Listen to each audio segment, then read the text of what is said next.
There's a little more blood in the honey this time around. Here's how the Pooh Bear in the upcoming sequel to Winnie the Pooh Blood and Honey got an upgrade. Winnie the Pooh Blood and Honey remains one of the most surprising horror hits of 2023. Made for mere thousands of dollars, director Reese Frake Waterfield's slasher take on the beloved children's icon caught on like wildfire, finding mainstream success that nobody involved could have expected. Now we're getting a sequel that will have much more blood and a much larger budget. As evidence of just how much bigger the sequel will be, a first-look photo of Pooh Bear in the sequel has been revealed. It's noticeably more impressive than what came before. The image was first revealed by The Hollywood Reporter, and it shows a far more detailed mask for Pooh, dripping in blood. The original film featured a more basic mask, and the reason for that mostly had to do with budget constraints. Speaking with THR, Frake Waterfield explained just how much the filmmakers have upped their game for Winnie the Pooh Blood and Honey 2. The whole monster in the first movie was about €630 or $770.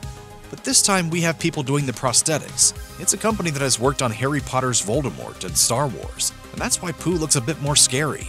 There's an extra level of detail there. The director added that the creature prosthetics alone for the sequel cost more than $20,000. The first film had a total budget of less than $100,000 and was expected to go straight to VOD. Instead, images from the film went viral online, prompting a full-on theatrical release that netted nearly $6 million at the box office.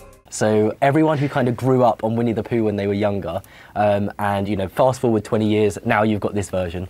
Jagged Edge Productions, which is run by Frake Waterfield and producer Scott Jeffrey, wasn't accustomed to having their films play in theaters.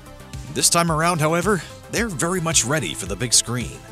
Filming on the sequel has already wrapped, and it's currently in post-production. Having more money to spend this time around also means audiences will be treated to a much bloodier cinematic outing with Pooh and his pals. Frake Waterfield told Variety of the sequel's budget, "It's magnitudes higher compared to what it was in the first film. It's over 10 times what it was." The precise figure hasn't been revealed, but it's expected to be in the $1 million range. That is still very much a low-budget affair by Hollywood standards, but Frake Waterfield is making the most of it. He also discussed the scope of the violence in the sequel, saying, "In comparison to the first film, everything stepped up massively. I think the last time I did a count, there was over 30 deaths in the movie, which is quite substantial compared to most movies. I think that's at least over 3 times what the first film had, and there's various massacres and stuff." Jeffrey revealed to THR that there were actually too many deaths in the sequel. In short, expect Pooh and the gang to rack up a much bigger body count on their second go-round. Also of note, Tigger will be in on the action this time around, as the character will be entering the public domain before the release. Horror fans have a lot more to look forward to than just one sequel, though. The plan for Jagged Edge Productions is not only to keep building the Winnie the Pooh franchise, but also to look at more public domain childhood favorites that can be turned into horror films. The company already has Bambi the Reckoning and Peter Pan Neverland Nightmare on the way.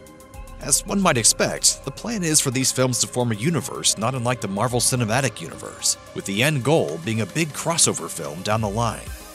Jeffrey explained to THR that Blood and Honey 2 is going to start setting up this universe by including some Easter eggs.